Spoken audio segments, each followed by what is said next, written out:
सकते हैं ज्ञान भी, बता सकते हैं बातें भी,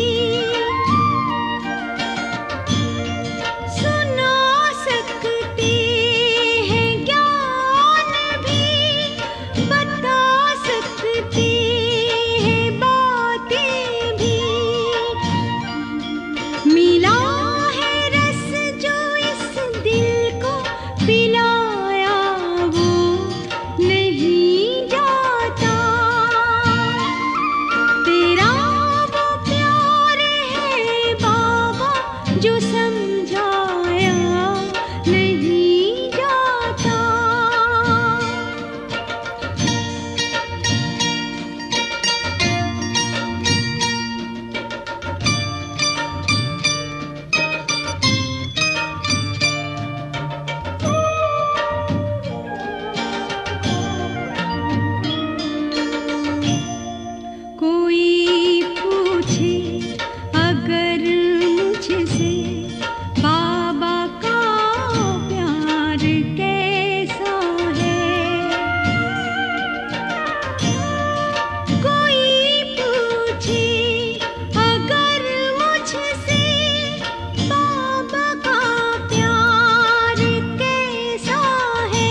लोग तुमको तूने ढूंढा हमें आकर,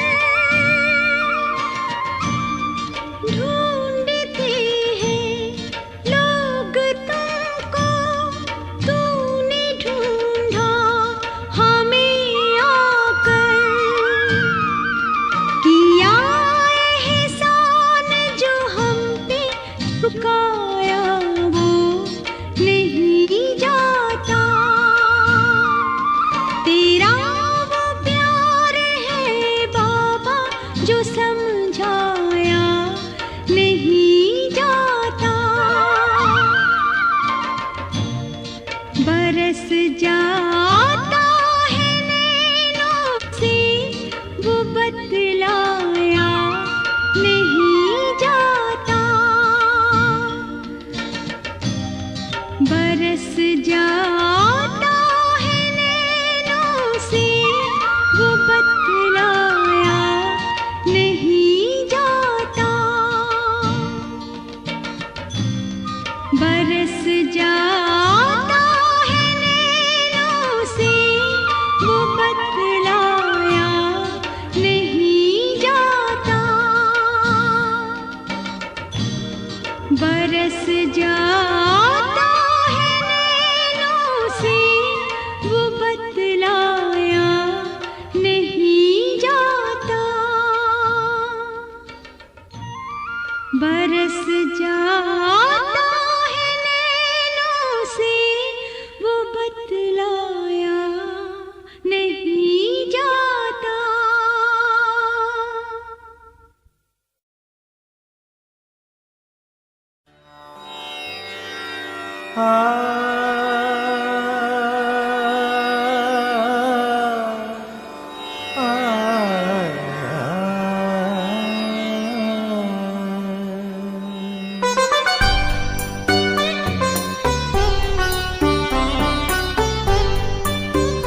आनंद के प्रदाता हे स्नेह शक्ति दाता, अव्यक्त बाप दादा सादर पधारिए, मंजुल मधुर निमंत्रण अंतःकरण से कण कण, प्रभु आपको बुलाता सादर पधारिए, सादर पधारिए।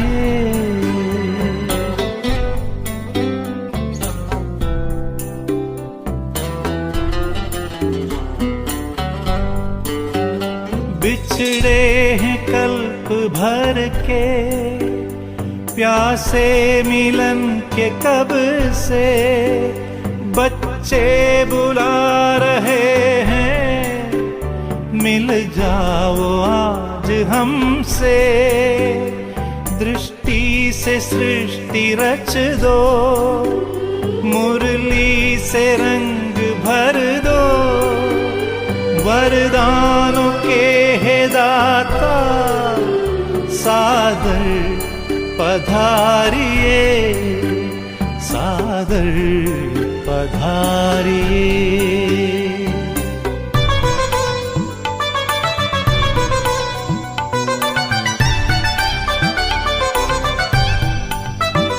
कोमल सी भावनाएं निर्मल हृदय का कहना, संगम युग में बाबा संग आपके ही रहना, धरती भी नग़्मे गाती, अंबर भी गुनगुनाता, संसार सारा गाता सादर पधारिए, सादर पधारिए।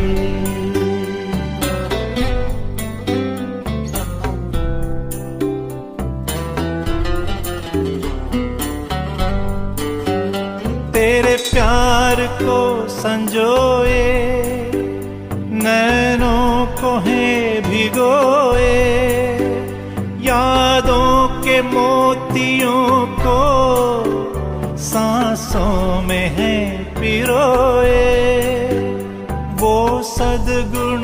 के सागर भरने हर एक गागर, हर हिय तुम्हें बुलाता सादर पधारिए, सादर पधारिए।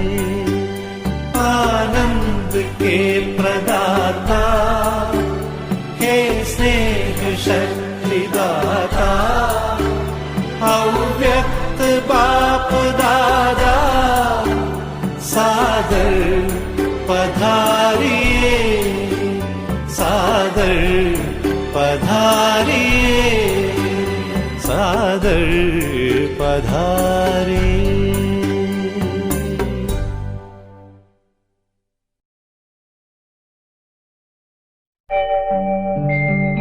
ओम शांति शांति, ओम शांति शांति। अंतर मन में ज्योति जगा लो, होगा दूर अंधेरा।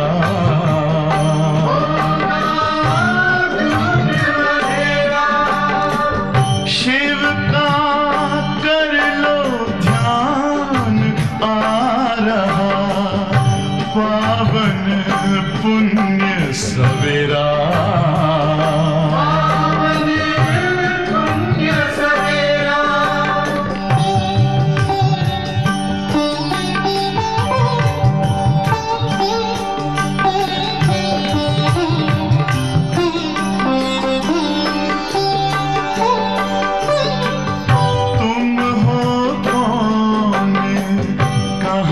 से आए अपने आप को जानो,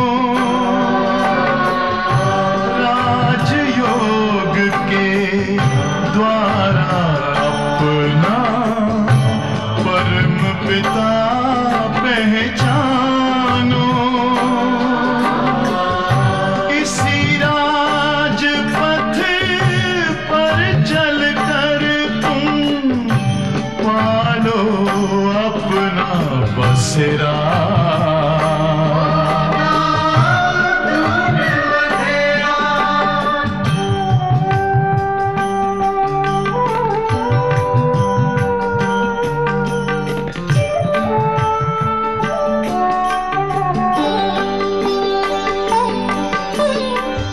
तुम हो आत्मा तन से न्यारे, परमात्मा को प्यारे।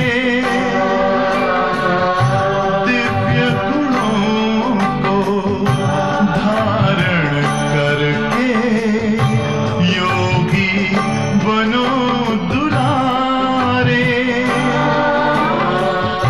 ज्योति बिंदु ही तोड़ेगा ये माया मोह का घेरा।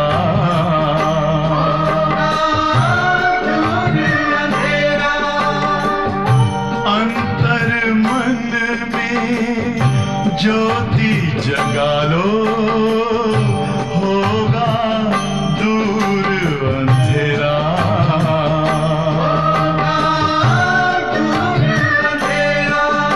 ओम शांति, ओम शांति, ओम शांति।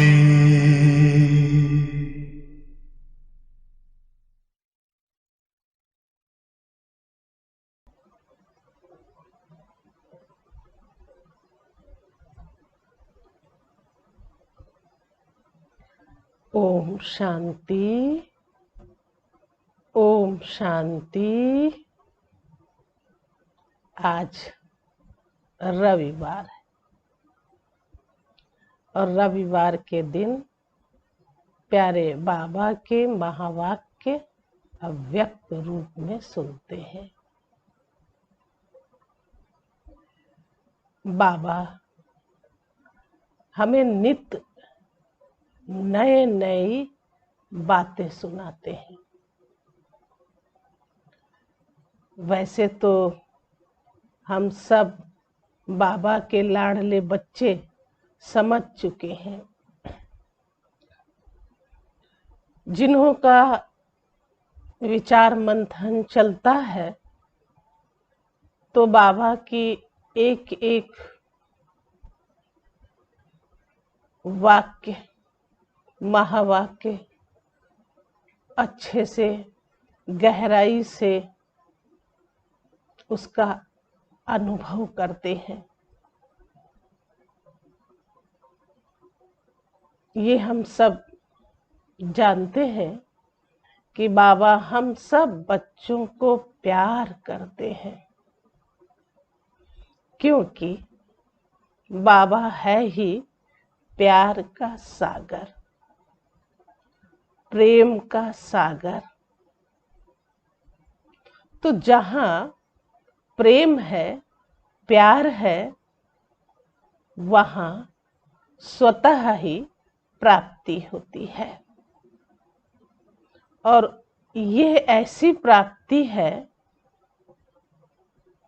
जो एक कहावत है,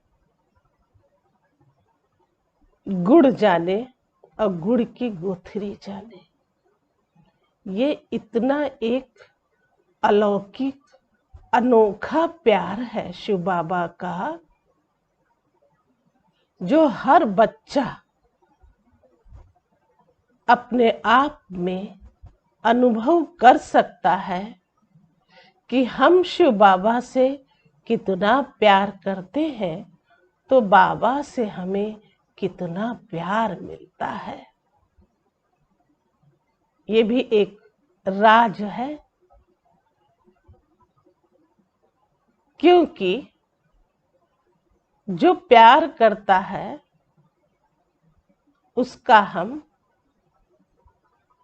बहुत ही दिल से, स्नेह से उसकी आज्ञाओं का पालन भी करते हैं। ये स्पष्ट है कि जिसका जो जैसा प्यार होगा,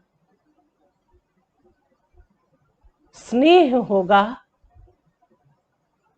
वह बाबा का एक अनुभवी रतन बन जाता है।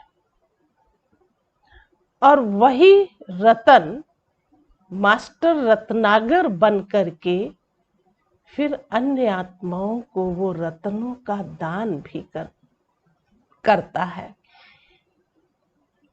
तो आज के दिन बाबा ने विशेष स्नेह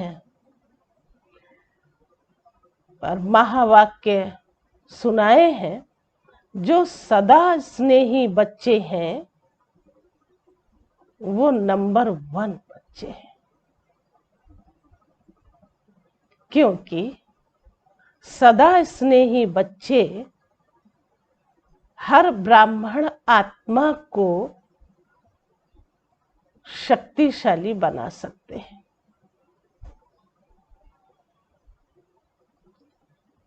हर ब्राह्मण आत्मा का वो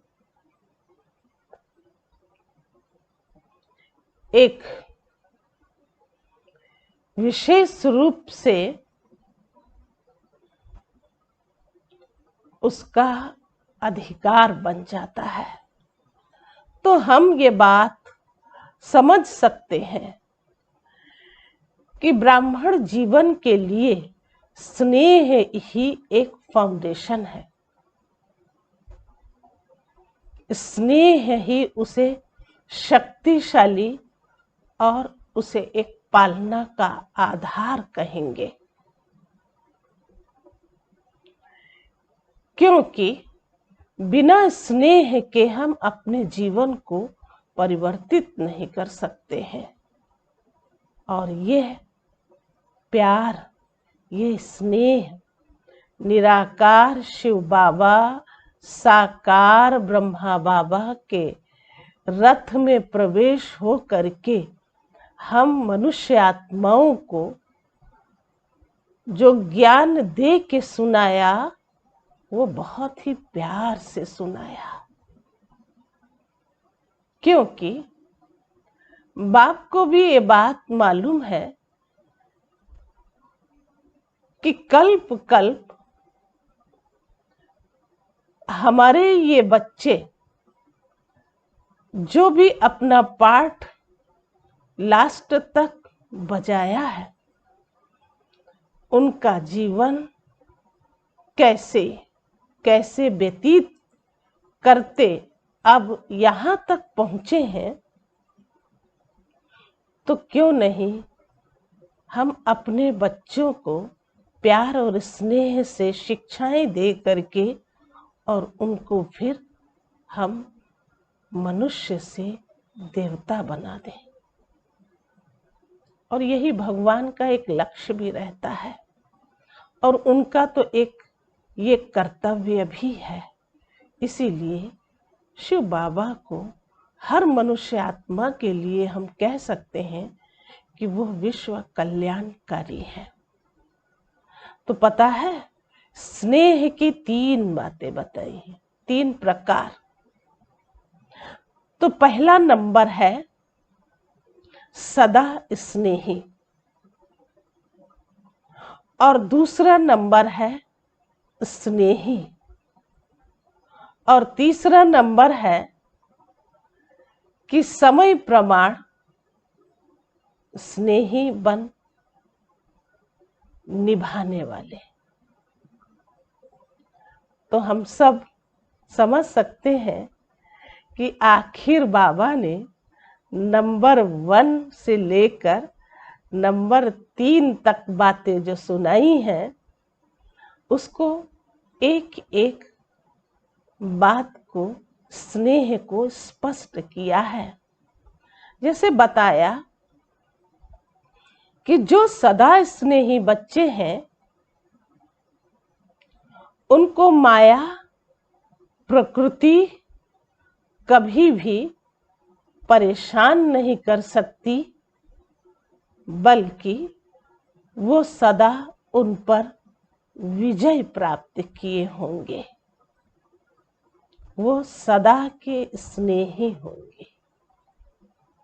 उनके आगे कोई भी मुश्किलात भी आएगी तो उन्हें न मेहनत लगेगी और न ही मुश्किल का अनुभव होगा। इसी तरह से जो दूसरा नंबर है वो है स्नेही का।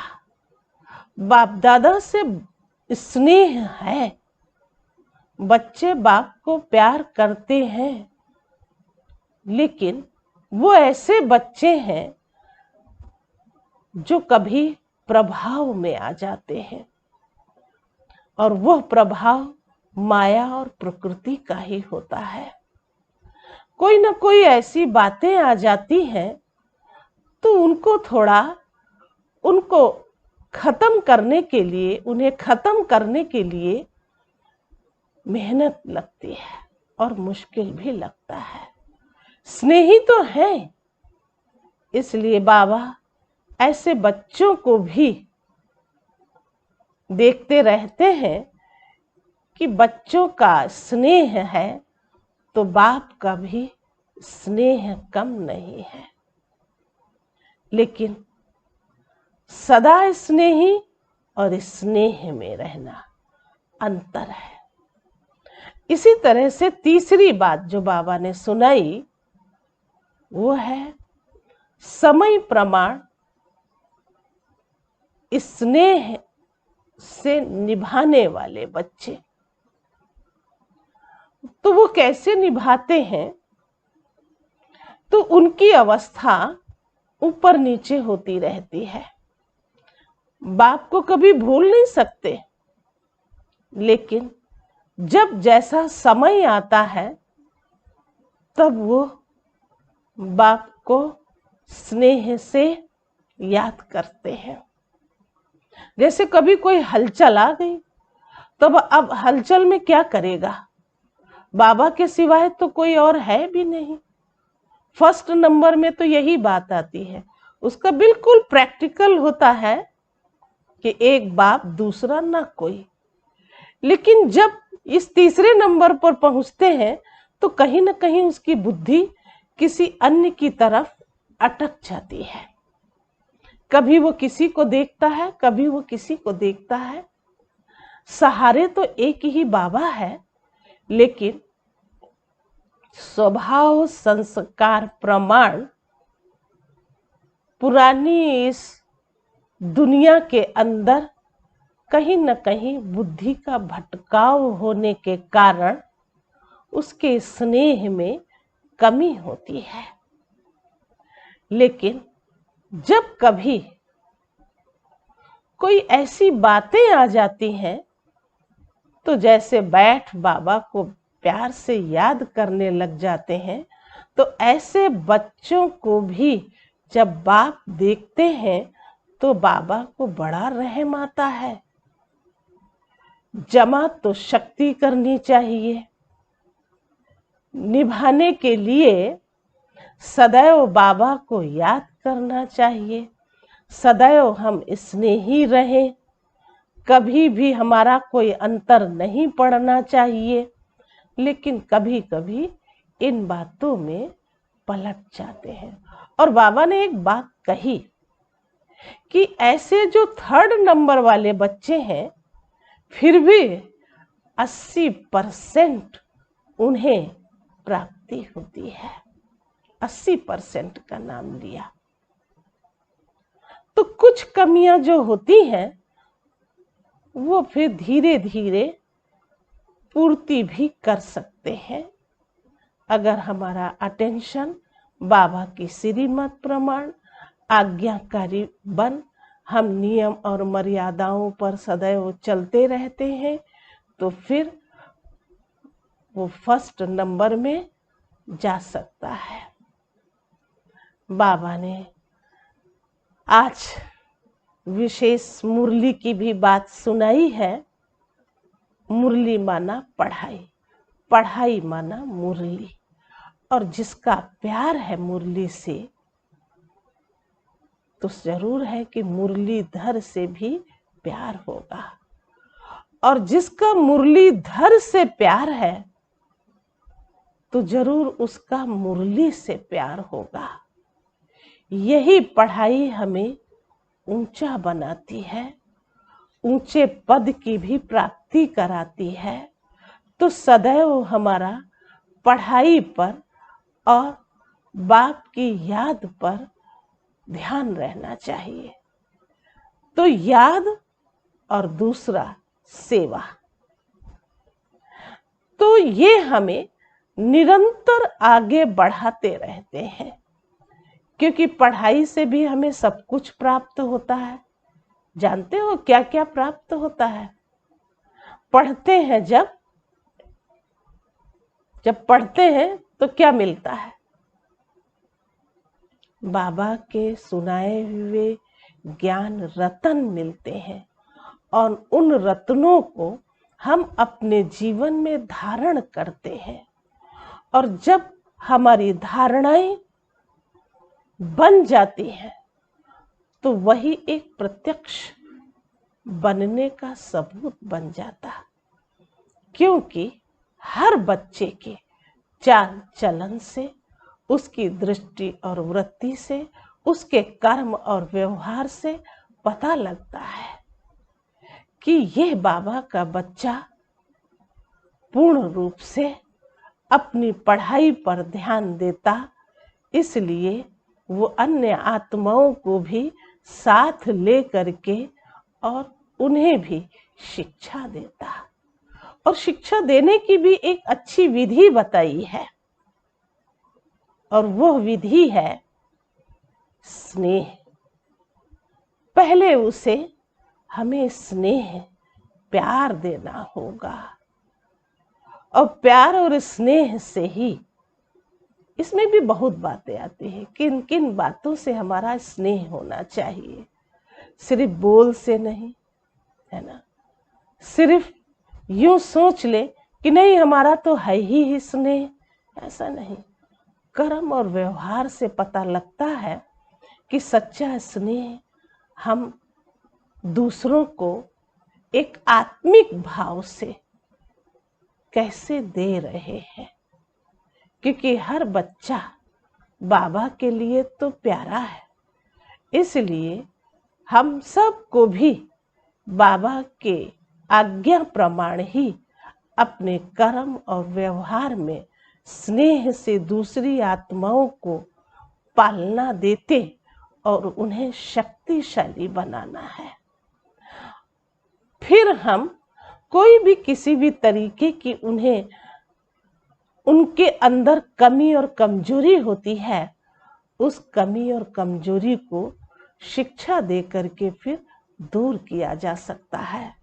तो अभी हम बाबा के महावाक्य सुनते हैं। आज के महावाक्य हैं 27/9/2020। अव्यक्त बाप दादा बाबा ने सुनाया, सदा के स्नेही बनो। अब ये हमारी अपनी धारणाएं हैं, समझ है कि हम सदा के स्नेही कैसे बन सकते हैं। तो बाबा ने सुनाया, आज स्नेह का सागर बाप अपने स्नेही बच्चों से मिलने के लिए आए हैं। यह रूहानी स्नेह हर बच्चे को सहज योगी बना देता है। यह स्नेह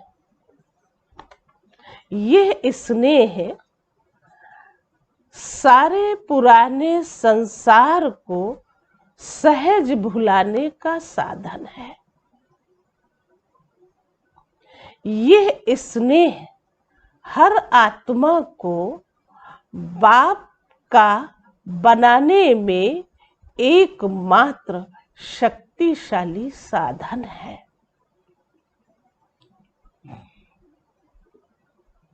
स्नेह ब्राह्मण जीवन का फाउंडेशन है। स्नेह शक्तिशाली जीवन बनाने का, पालना का आधार है। सभी जो भी श्रेष्ठ आत्माएं बाप के पास सन्मुख पहुंची हैं, उन सभी के पहुंचने का आधार स्नेह है। स्नेह के पंखों से उड़ते हुए आकर मधुबन निवासी बनते हैं। बाप दादा सर्व स्नेही बच्चों को देख रहे थे कि स्नेही तो सब बच्चे हैं, लेकिन अंतर क्या है? नंबरवार क्यों बनते हैं? कारण तो सुनाया तो है कि कारण क्या है, लेकिन अब बाबा जो सुनाते हैं उसको ध्यान से सुनना। स्नेही सभी हैं, लेकिन कोई है सदा के स्नेही और कोई है स्नेही, और तीसरे हैं समय प्रमाण स्नेह निभाने वाले। बाप दादा 3 प्रकार के स्नेही देखे। जो सदा स्नेही है, वो लवलीन होने के कारण मेहनत और मुश्किल से सदा ऊंचे रहते हैं। न मेहनत करनी पड़ती है, न मुश्किल का अनुभव होता है, क्योंकि सदा स्नेही होने के कारण उन्हों के आगे प्रकृति और माया दोनों अभी से दासी बन जाती हैं। अर्थात स्नेही आत्मा मालिक बन जाती तो प्रकृति और माया स्वतः ही दासी बन जाती है। तो प्रकृति और माया की हिम्मत नहीं जो सदा स्नेही का समय संकल्प अपनी तरफ लगावे। नहीं लगा सकती, क्योंकि वो आत्मा सदैव शिव बाबा के स्नेह में डूबी रहती है। तभी तो सुनाया कि गुड़ जाने गुड़ की गूंथनी जाने।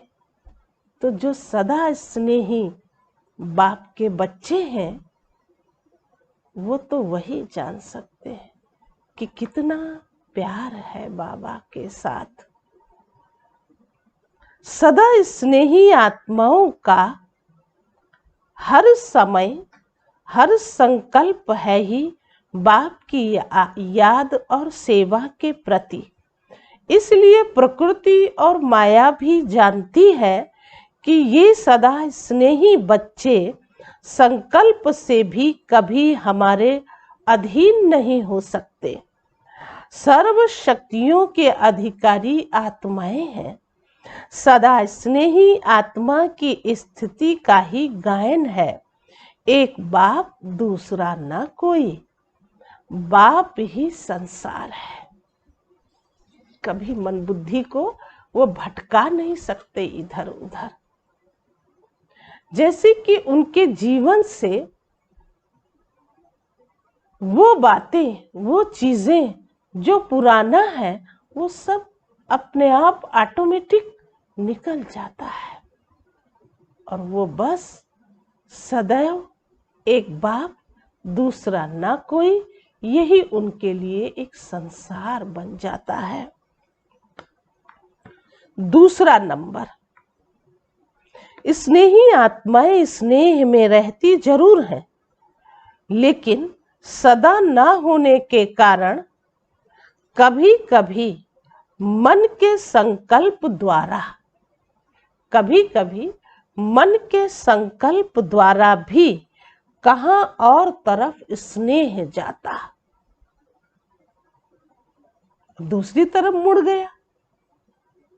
बहुत थोड़ा बीच बीच में स्वयं को परिवर्तन करने के कारण कभी मेहनत का कभी मुश्किल का अनुभव करते हैं, लेकिन बहुत थोड़ा।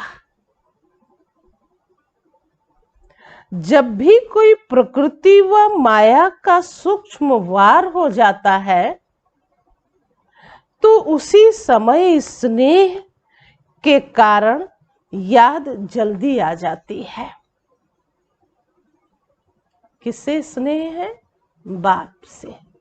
तो बाप से स्नेह है तो फिर जल्दी बाप याद आ जाता है, और याद की शक्ति से अपने को बहुत जल्दी परिवर्तन कर लेते हैं। लेकिन थोड़ा सा समय और फिर भी संकल्प मुश्किल या मेहनत में लग जाता है। थोड़ी तो रुकावट आती है फिर, है ना, और वो रुकावट मन और बुद्धि को बाप के पास तक जाने के लिए रोक लेती है। इसलिए समय लग जाता है और मुश्किल होने लगता है। कभी कभी स्नेह साधारण हो जाता है। साधारण तो जान सकते हैं कि साधारण क्या, बस बाबा है ना, याद कर लेते हैं। ऐसे बोलने वाले भी बहुत बच्चे होते हैं ना, हाँ हाँ बाबा तो कभी भूलता ही नहीं है हमें। तो मतलब ऐसे ही चलते रहते हैं, सोचते हैं बस यही तो है ना, बस स्नेह की ही तो बात है, तो याद करते हैं स्नेह ही तो है। बहुत बड़ी परिभाषा है स्नेह की, और वो परिभाषा अगर हम सुनाएं तो बहुत गुह्य है। और अगर ऐसी गुह्यता में हम जाते हैं तो चाहे कुछ भी हो जाए, चाहे कितने भी तूफान, है ना, धरती आसमान कुछ भी उसके सामने आने लग जाए, लेकिन उसकी स्थिति में कभी भी हलचल नहीं आएगी। वो सदैव अचल और अडोल रहेंगे, हिम्मतवान होंगे। उनमें एक साहस और बल होगा कि ये सब कुछ जो हो रहा है उसकी हमें कोई भी परवाह नहीं, बाबा है। क्यों? क्योंकि वो बाबा के स्नेह में ही सदैव डूबा रहता है। ये उसकी एक परख होती है, वो समझ लेता है। ये तो फिर होता ही रहता है। तो साधारण में और असाधारण में विशेष जो आत्माएं हैं वो विशेष रूप से बाबा की सदा की स्नेही होती है। कभी कभी स्नेह में लवलीन रहते हैं, स्टेज में फर्क पड़ता रहता है, फिर भी ज्यादा समय वह संकल्प व्यर्थ नहीं जाता, लेकिन स्नेही है। सदा स्नेही ना होने के कारण सेकेंड नंबर हो जाते हैं। तीसरे हैं समय प्रमाण स्नेह निभाने वाले। ऐसी आत्माएं समझती हैं कि सच्चा स्नेह सिवाय बाप के और कोई से मिल नहीं सकता, और वही रूहानी स्नेह सदा के लिए श्रेष्ठ बनाने वाला है। सदा वो बाप के स्नेही नहीं भी बनते, लेकिन उनकी बुद्धि में ज्ञान अर्थात समझ पूरी है और स्नेही जीवन प्रिय भी लगती है। लेकिन कोई अपनी देह के लगाव के संस्कार व कोई भी विशेष पुराना संस्कार व किसी व्यक्ति व वस्तु के संस्कार व व्यर्थ संकल्पों के संस्कार वश कंट्रोलिंग पावर न होने के कारण व्यर्थ संकल्पों का बोझ है। वह संगठन की शक्ति कमी होने के कारण संगठन में सफल नहीं हो सकते। संगठन की परिस्थिति स्नेह को समाप्त कर अपनी तरफ खींच लेती है, और कोई सदा ही दिल शिकस्त जल्दी होते हैं। अभी अभी बहुत अच्छे उड़ते रहेंगे और अभी अभी देखो तो अपने आप से ही दिल शिकस्त। देखिए, समय प्रमाण स्नेह निभाने वाले बच्चे, है ना, बाबा ने कहा फिर भी अच्छे हैं। और कैसे अच्छे हैं? कोई ना कोई कमी रह जाती है, इसलिए ऐसा उनके अंदर उतराव चढ़ाव आने लगता है। कभी कभी वो ऊपर उड़ते हैं, फिर कभी कभी वो दिल शिकस्त भी हो जाते हैं। ये होते अपने आप ही हैं, लेकिन बाबा से प्यार उनका एक अनुभव रहता है। बाबा के साथ सच्चा स्नेह रहता है। होते सच्चे ही हैं, लेकिन कोई न कोई परिस्थिति होने के कारण कभी कुछ होता है। किसी न किसी प्रकार का संस्कार परिस्थिति की तरफ, प्रकृति की तरफ आकर्षित कर देता है, और जब हलचल में आ जाते हैं तो स्नेह का अनुभव होने के कारण, स्नेही जीवन प्रिय लगने के कारण फिर बाप की याद आती है। प्रयत्न करते हैं कि अभी फिर से बाप के स्नेह में समा जाए, और कर भी लेते हैं। प्रयत्न करेंगे तो फिर बाप के स्नेह में समा जाएंगे।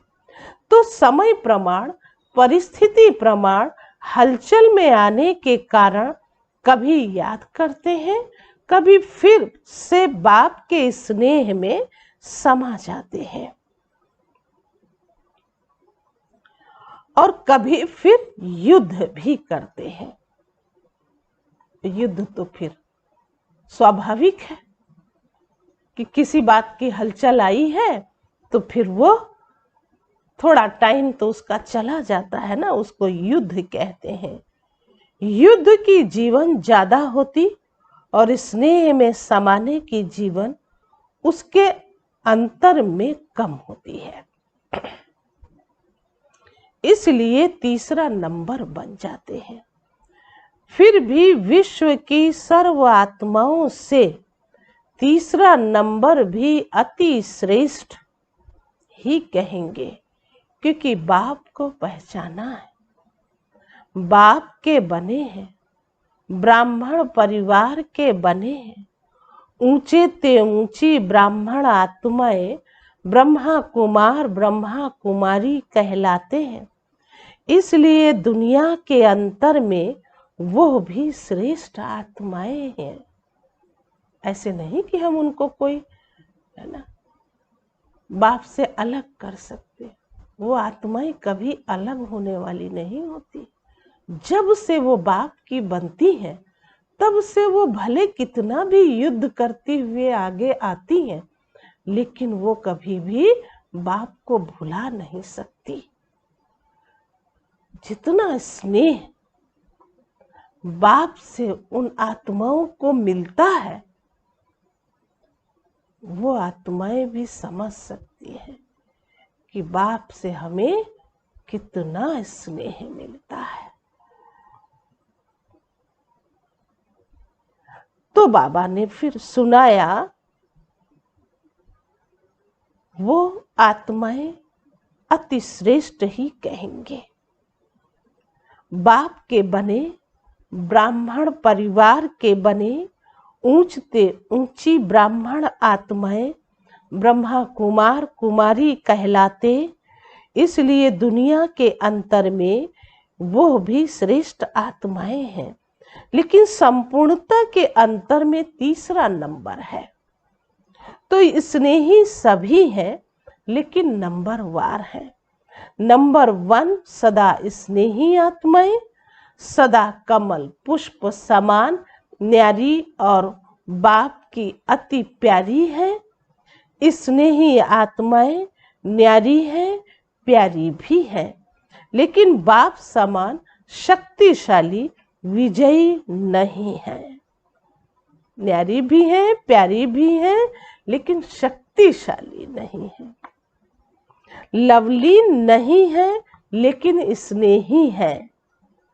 उन्हों का विशेष यही स्लोगन है, तुम्हारे हैं तुम्हारे रहेंगे। प्रतिज्ञा कर लेते हैं। आगे बहुत अच्छी बात बाबा ने सुनाई है। फिर भी स्नेह है, इसलिए 80% शेफ रहते हैं, है ना। शेफ रहने का मतलब वो प्राप्ति से वंचित नहीं है, इसलिए वो 80% तक शेफ रहते हैं।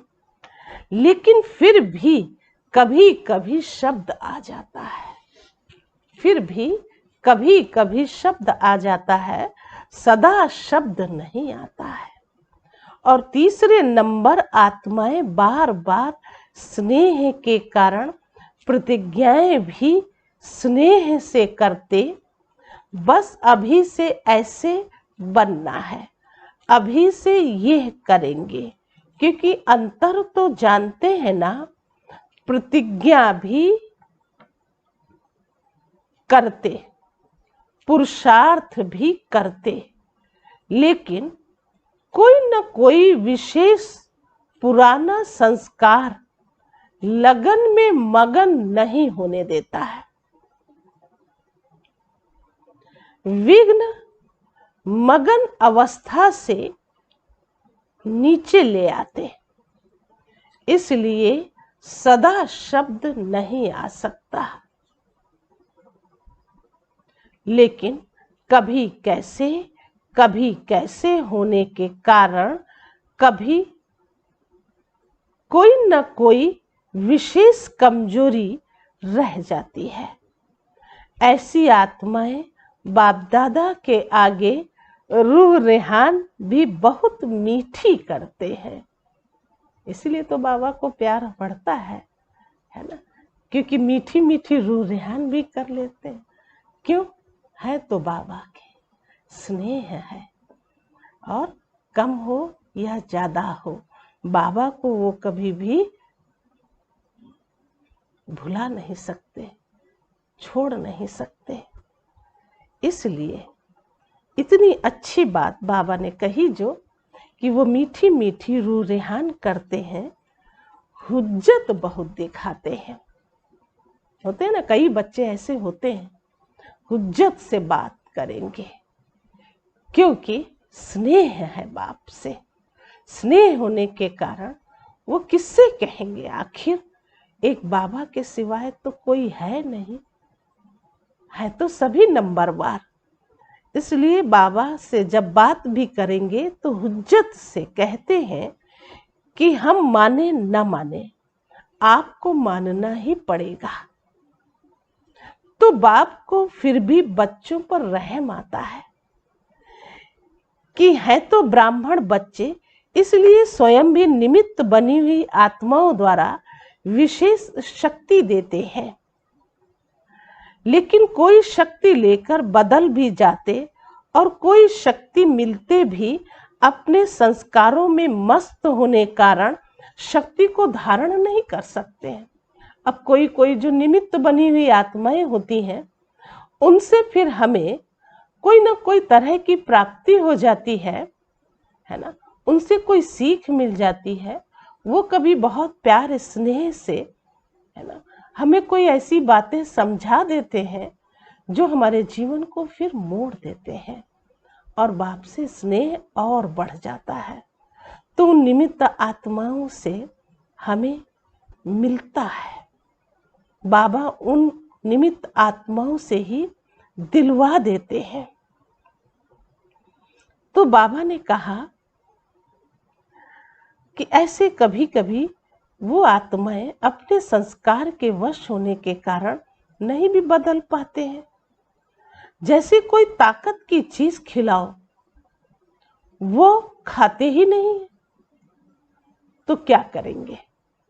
बाप विशेष शक्ति देते भी हैं, और कोई धीरे धीरे शक्तिशाली बनते जाते, तीसरे नंबर से दूसरे नंबर में आ जाते। लेकिन कोई बहुत अलबेले होने के कारण जितना लेना चाहिए उतना नहीं ले सकते। तीनों प्रकार के स्नेही बच्चे हैं, टाइटल सभी का स्नेही बच्चे हैं, लेकिन नंबरवार है। आज जर्मनी वालों का टर्न है। सारा ही ग्रुप नंबर 1 है ना। नंबर 1 समीप रतन है, क्योंकि जो समान होते हैं तो वो ही समीप होते हैं।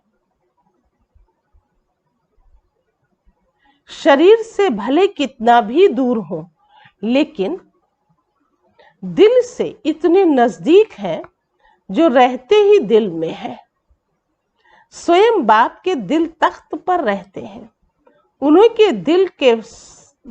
उन्होंने दिल में स्वतः ही बाप के सिवाय और कोई नहीं, क्योंकि ब्राह्मण जीवन में बाप ने दिल का ही सौदा किया है।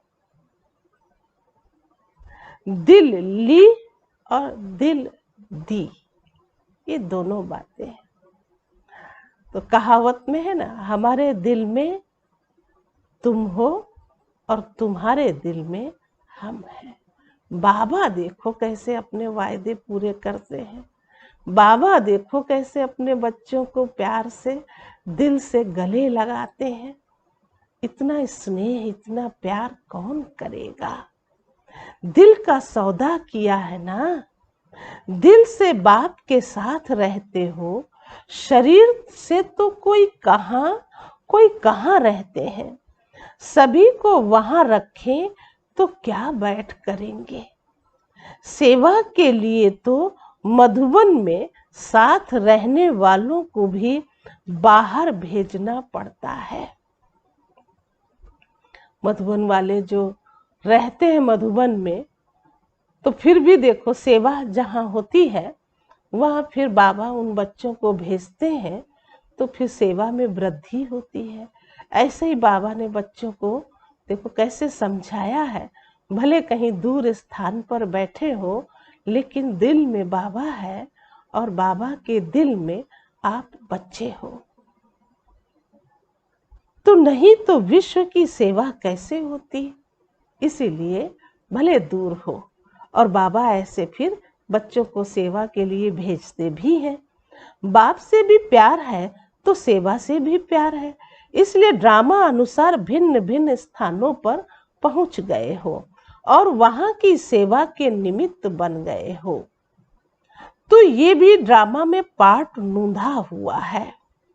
अपने हमजिन्स की सेवा के निमित्त बन गए। जर्मनी वाले सदा खुश रहने वाले हैं ना।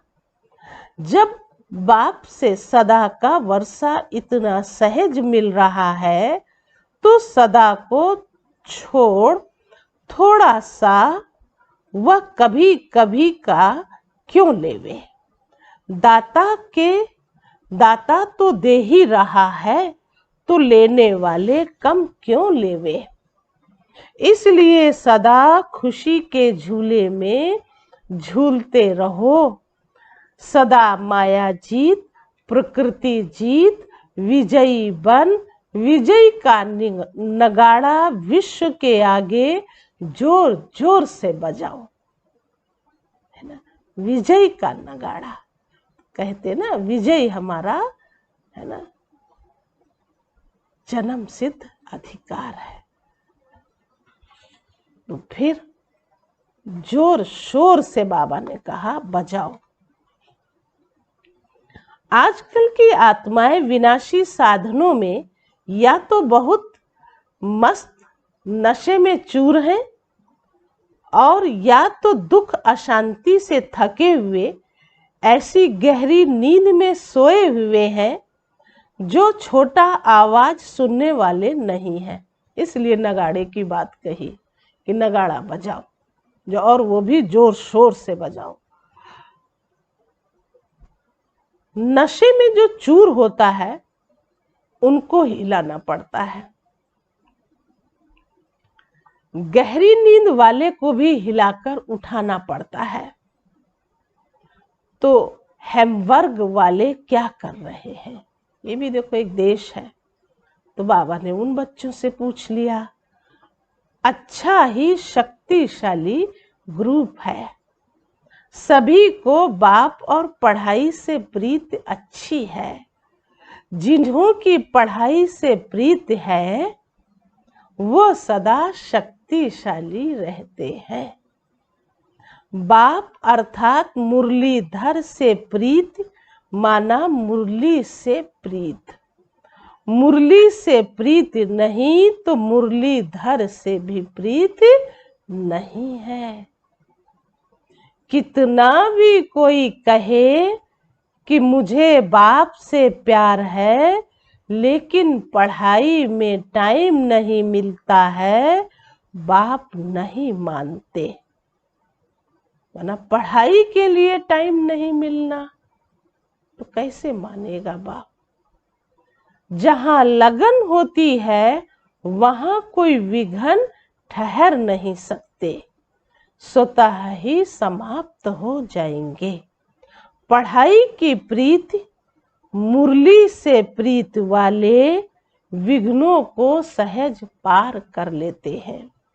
उड़ती कला द्वारा स्वयं ऊंचे हो जाते हैं, विघ्न नीचे रह जाते हैं। उड़ती कला वाले के लिए पहाड़ भी एक पत्थर समान है। पढ़ाई से प्रीति रखने वालों के लिए बहाना कोई नहीं होता है। प्रीति मुश्किल को सहज कर देती है, लेकिन मुरली से प्यार, पढ़ाई से प्यार और परिवार का प्यार किला बन जाता है। किले में रहने वाले सेफ हो जाते हैं।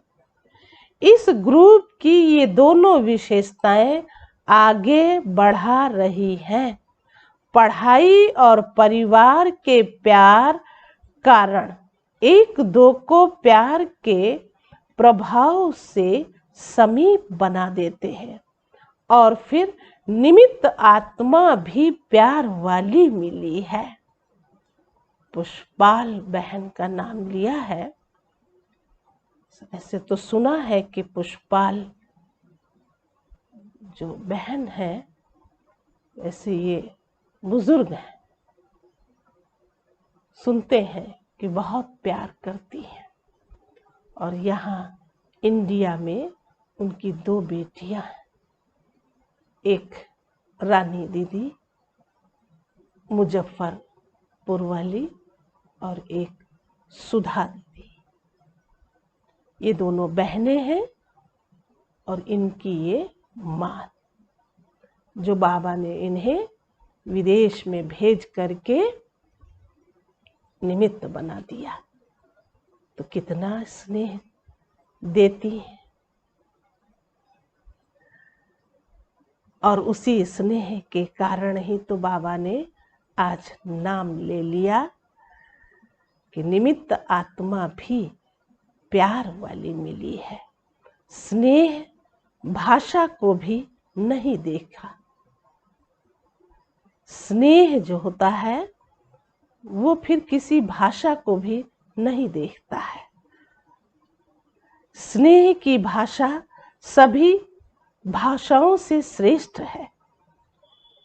सभी उनको याद कर रहे हैं। बाप दादा को भी याद है। अच्छा ही प्रत्यक्ष प्रमाण देख रहे हैं। सेवा की वृद्धि हो रही है। जितना वृद्धि करते रहेंगे उतना महान पुण्यात्मा बनने का फल, सर्व की आशीर्वाद प्राप्त होती रहेगी। ये पुण्य का खाता जमा होता है, मतलब दूसरों से आशीर्वाद मिलती है। पुण्य आत्मा ही पूज्य आत्मा बनती है। पुण्य आत्मा ही पूज्य आत्मा बनती है। जितनी आत्माओं को वो संतुष्ट कर दे, प्यार और स्नेह से तो हर आत्मा है ना शक्तिशाली बन तो जाती है, लेकिन उसका प्यार अन्य आत्माओं के प्रति भी बढ़ जाता है और वो बहुत खुश रहती है। और सदैव वो फिर दूसरों को बाबा का ये प्यारा सा संदेश है ना, बाबा का ये प्यारा सा परिचय दे करके उन आत्माओं को भी आगे बढ़ा देती है। तो कहा जितना वृद्धि करते रहेंगे उतना महान पुण्यात्मा बनने का फल, सर्व की आशीर्वाद प्राप्त होती रहेगी। पुण्य आत्मा ही पूज्य आत्मा बनती है। अभी पुण्य आत्मा नहीं तो भविष्य में पूज्य आत्मा नहीं बन सकते। पुण्य आत्मा बनना भी जरूरी है। पुण्य आत्मा बनना भी जरूरी है। अच्छा, मीठे मीठे सिकिलिदे बच्चों प्रति माता पिता बाप दादा का याद प्यार और गुड मॉर्निंग। रूहानी बच्चों की रूहानी बाप दादा को नमस्ते नमस्ते नमस्ते। तो हम रूहानी बच्चों की बाप दादा को नमस्ते नमस्ते नमस्ते। आगे बाबा ने अव्यक्त मुरलियों से चुने हुए प्रश्न उत्तर सुनाए हैं। पहला प्रश्न है, ब्राह्मण जीवन का विशेष गुण, श्रृंगार व खजाना कौन सा है? विशेष गुण,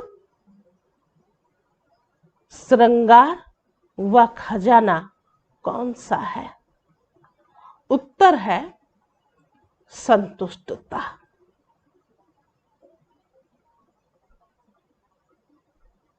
जैसे कोई प्रिय वस्तु होती है तो प्रिय वस्तु को कभी छोड़ते नहीं है।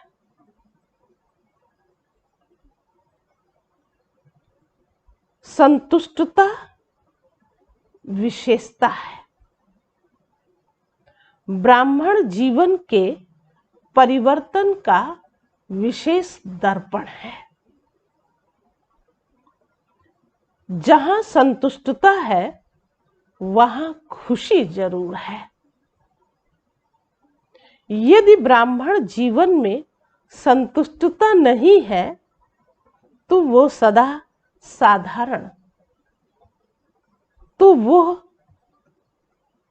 साधारण जीवन ही है। यदि ब्राह्मण जीवन में संतुष्टता नहीं तो वो साधारण जीवन ही है। तो हर ब्राह्मण आत्मा को जो कुछ भी हमें प्राप्त हो रहा है, चाहे स्थूल में और चाहे सूक्ष्म में, हमें सदा संतुष्ट रह दूसरों को भी संतुष्ट करते रहना है।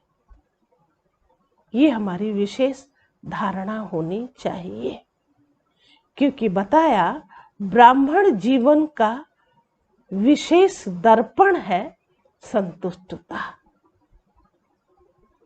और संतुष्टता ही सर्व गुणों का राजा कहलाता है।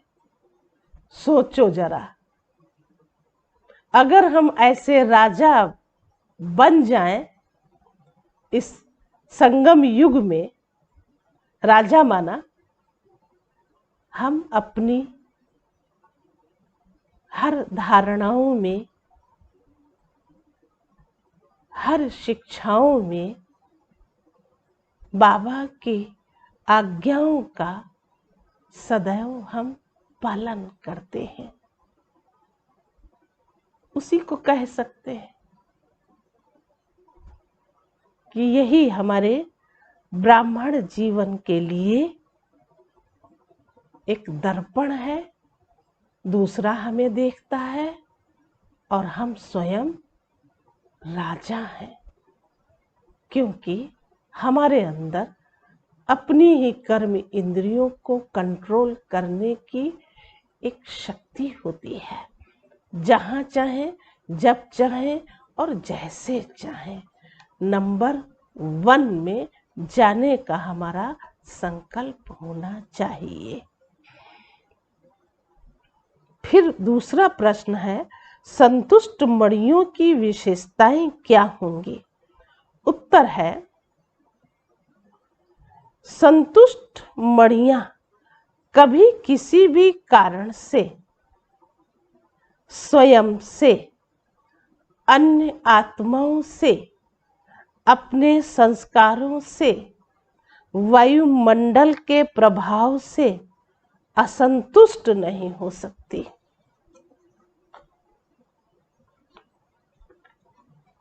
बहुत सारी बातें जो बाबा ने दी हैं वो हमारे अपने इस व्यवहारिक जीवन से जुड़ी होती हैं, और हम सब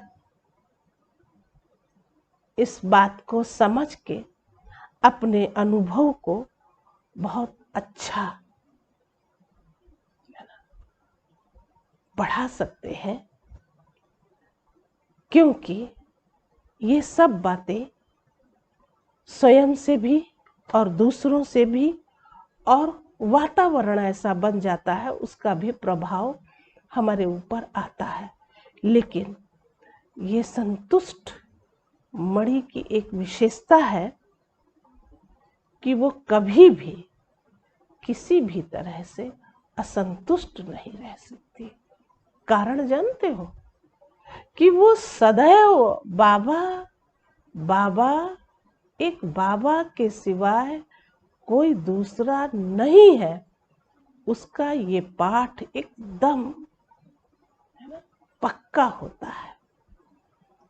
और जब ये पाठ पक्का होता है तो दूसरों से भी नहीं वो असंतुष्ट हो सकता, क्योंकि वो राज को समझता है। वे ऐसे कभी नहीं कहेंगी कि हम तो संतुष्ट हैं लेकिन दूसरे असंतुष्ट करते हैं। कुछ भी हो जाए, संतुष्ट मणियां अपने संतुष्टता की विशेषता को छोड़ नहीं सकती हैं। फिर प्रश्न है, जो सदा संतुष्ट रहते हैं उनकी निशानियां क्या होंगी?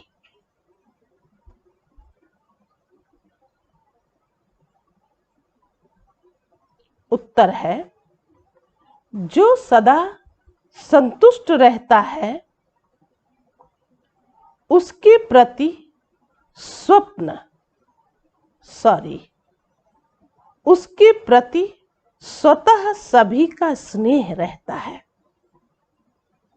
ये निशानियां हैं।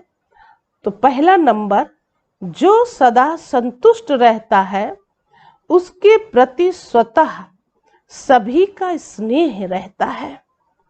लेकिन संतुष्टता ब्राह्मण परिवार का स्नेही बना देती है। संतुष्टता ब्राह्मण परिवार का स्नेही बना देती है। दूसरी बात, संतुष्ट आत्मा को सभी स्वयं ही समीप लाने व हर श्रेष्ठ कार्य में सहयोगी बनाने का प्रयत्न करेंगे। देखो, ये बात प्रयत्न में है। संतुष्ट आत्मा को सभी स्वयं ही समीप लाने व हर श्रेष्ठ कार्य में सहयोगी बनाने का प्रयत्न करेंगे। तीसरी बात, संतुष्टता की विशेषता स्वयं ही हर कार्य में गोल्डन चांसलर बना देती है। उन्हें कहना या सोचना नहीं पड़ता है। चौथी बात, संतुष्टता सदा सर्व के स्वभाव संस्कार को मिलाने वाली होती है। वो कभी किसी के स्वभाव संस्कार से घबराने वाले नहीं होते हैं।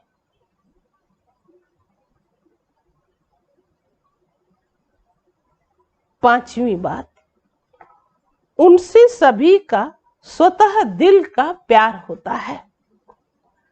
वो प्यार लेने के पात्र होते हैं। संतुष्टता ही उस आत्मा की पहचान दिलाती है। हर एक की दिल होगी, इनसे बात करें, इनसे बैठे। जो संतुष्ट आत्मा होगी तो दूसरी आत्माएं भी उनसे यही एक आश रखेंगी कि इनसे हम बात करें और इनके साथ हम बैठें। छठी बात है, संतुष्ट आत्माएं सदा मायाजीत है ही, क्योंकि आज्ञाकारी है। सदा मर्यादा की लकीर के अंदर रहते हैं। कि छठी बात कितनी ऊंची है। संतुष्ट आत्माएं सदा माया जीत है ही, क्योंकि आज्ञाकारी है। सदा मर्यादा की लकीर के अंदर रहते हैं। माया को दूर से ही पहचान लेते हैं। ये उनकी 6 निशानियां हैं जो सदैव संतुष्ट रहती हैं आत्माएं। उन आत्माओं की ये विशेष निशानियां जो बाबा ने सुनाई हैं, ये बार बार पढ़ना और अपने आप में जांच करना, क्या ये सारी बातें जो बाबा ने सुनाई हैं ये हमारे अंदर है या किसी से अभी भी हम असंतुष्ट हैं, नाराजगी है। भले होता है, लेकिन अंदर कभी नहीं रखना। ये बातें क्षणिक होती हैं, आती हैं और चली जाती हैं, क्योंकि संतुष्ट मणि बनने से हम बहुत ऊंच पद की प्राप्ति कर सकते हैं। वर्तमान भी अनेक आत्माओं के दिलों को भी जीत सकते हैं और फिर अन्य आत्माएं भी अपने करीब आकर के उन्हें भी बहुत कुछ दे सकते हैं। इसीलिए निमित्त आत्माओं के ऊपर बहुत बड़ी एक रिस्पॉन्सिबिलिटी होती है इसी बात की कि कोई भी हमारे से असंतुष्ट ना हो या हम किसी से असंतुष्ट ना हो। ये हम स्वयं अपनी जांच करेंगे।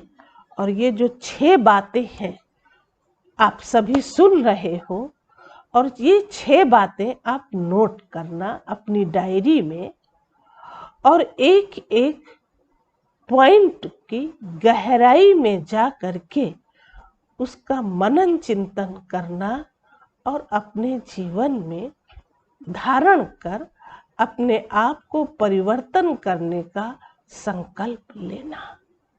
और वो संकल्प दृढ़ हो, वो चाहे फिर लौकिक का हो चाहे अलौकिक का हो।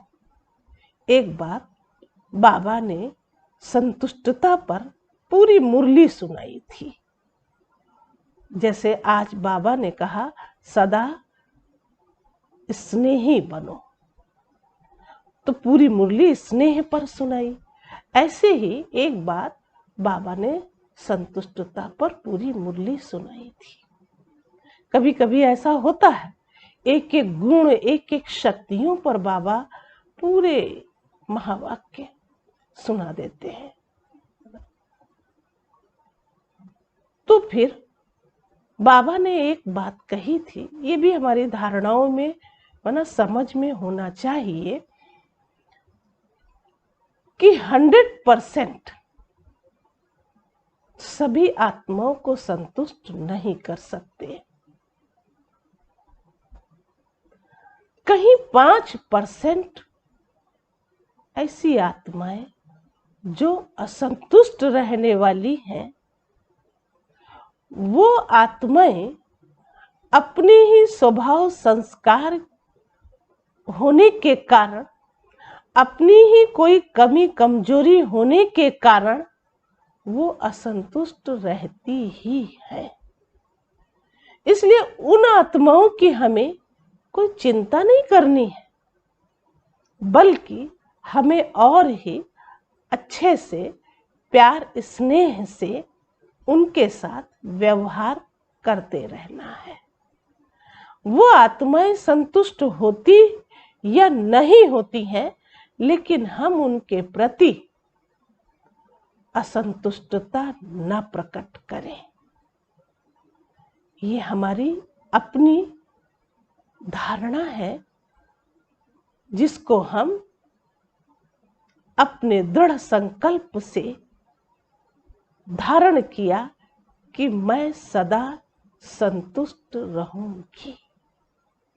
ये भी बाबा का एक अच्छा वरदान है।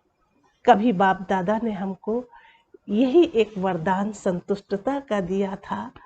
आज जब भी कोई बात आती है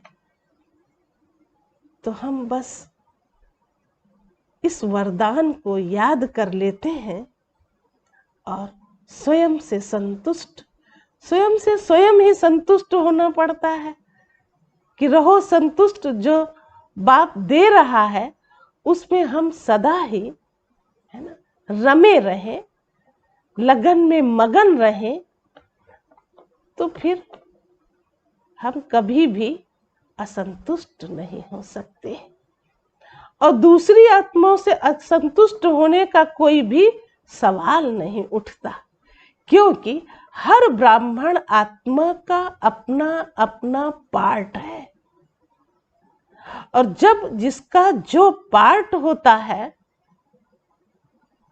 वो भी हम समझ सकते हैं और जब समझ लेते हैं तो हम क्यों कहेंगे,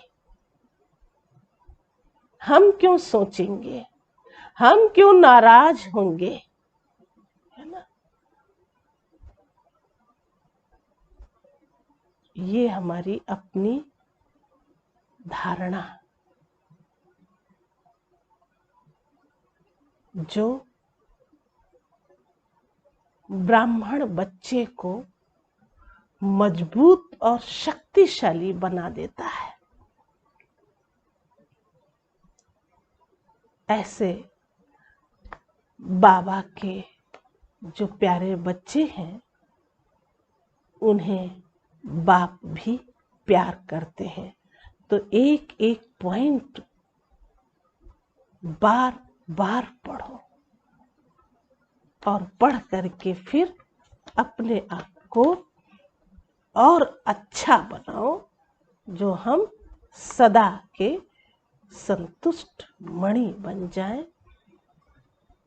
फिर हम दूसरों को भी संतुष्ट कर सकेंगे।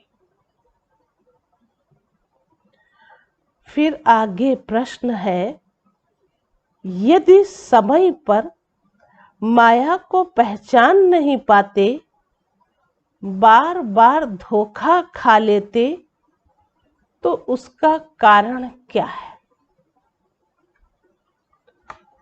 उत्तर है, पहचान कम होने का कारण है सदा बाप की श्रेष्ठ मत पर नहीं चलते। जैसे ऊपर सुनाया ना, संतुष्ट मणि बनने के लिए कि सदैव वो मर्यादा के अंदर रहेगी, आज्ञाकारी होगी, माया जीत होगी, वो सदा संतुष्ट रहेगी। और यहाँ पर धोखा खाने वाली बातें जो हैं वो यही हैं कि वो सदैव बाप की श्रीमत पर नहीं चलती हैं। कोई समय चलते हैं, कोई समय नहीं, कोई समय याद करते हैं, कोई समय नहीं, कोई समय उमंग उत्साह में रहेंगे और कोई समय नहीं, सदा आज्ञाकारी की लकीर के अंदर नहीं रहते हैं। इसलिए माया समय पर धोखा दे देती है। माया में परखने की शक्ति बहुत है। माया देखती है कि इस समय यह कमजोर है तो उस कमजोरी द्वारा अपना बना देती है। माया के आने का रास्ता है ही कमजोरी, माया के आने का रास्ता है ही कमजोरी। फिर प्रश्न है, मायाजीत बनने का सहज साधन कौन सा है? अब फिर मायाजीत बनने का सहज साधन बाबा ने सुनाया। उत्तर है, सदा बाप के साथ रहो। साथ रहना अर्थात स्वतः मर्यादाओं की लकीर के अंदर रहना,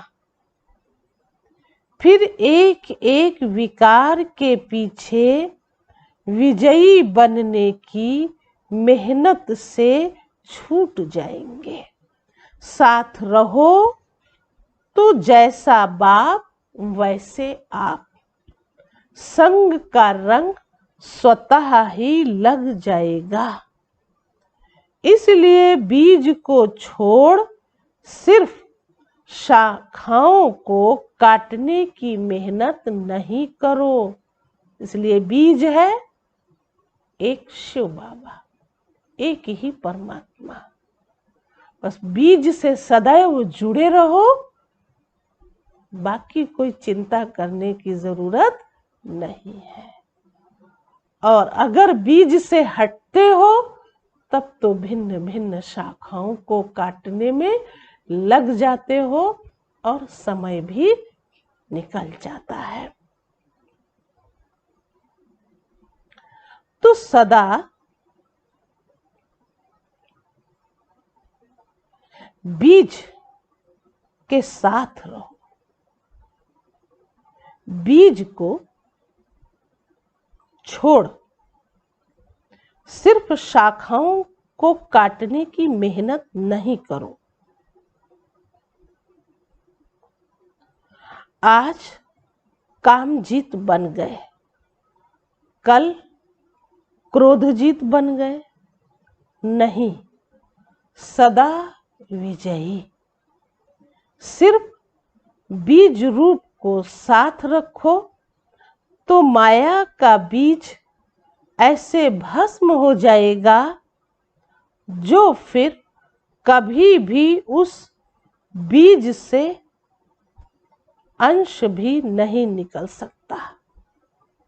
माना माया का वो जो बीज है वो ऐसे भस्म हो जाएगा, फिर उससे कभी भी कोई अंश नहीं निकल सकता।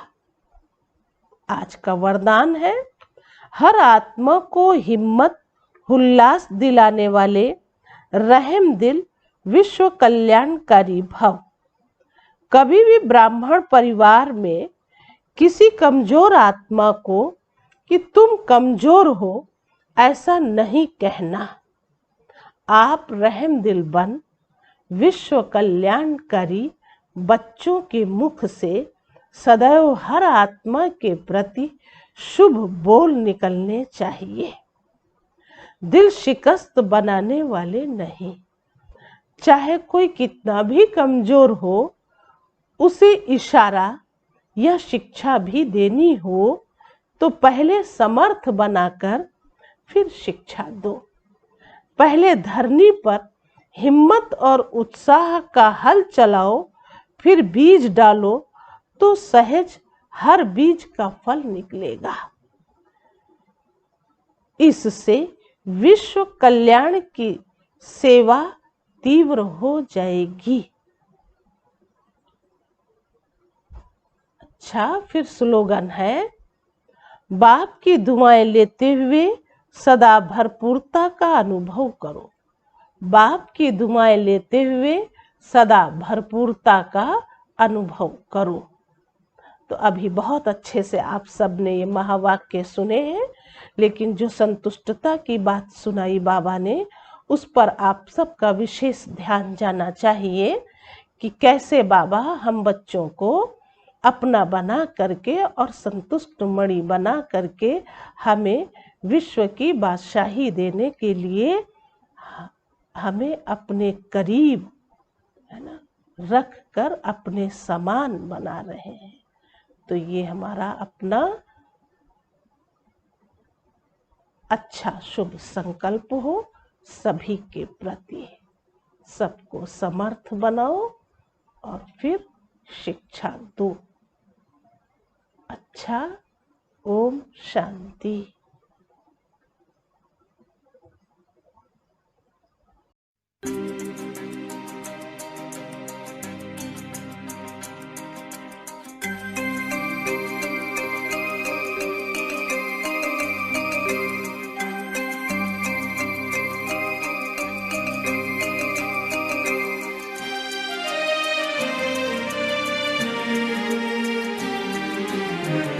देह की मिट्टी से बड़ी दूर आओ चले हम अपने घर।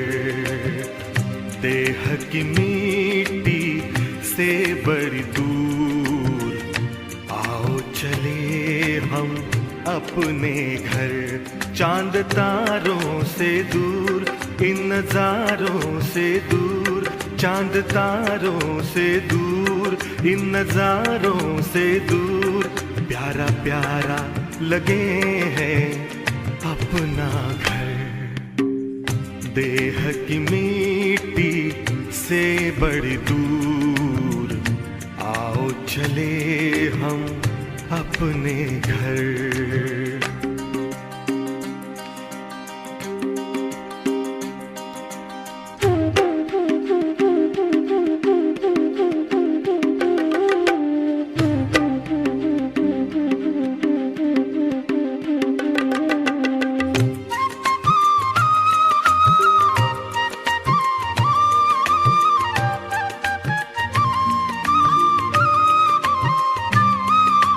जहाँ रहते हैं प्यारे प्यारे शिव बाबा, ज्योति स्वरूप उनका मन में है मेरे जागा। जहाँ रहते हैं प्यारे प्यारे शिव बाबा, ज्योति स्वरूप उनका मन में है मेरे जागा। सबसे निराला रूप है उनका, जग पे है छाया जादू जिनका। चांद तारों से दूर, इन नजारों से दूर, प्यारा प्यारा लगे हैं अपना घर। देह की मिट्टी से बड़ी दूर, आओ चले हम अपने घर।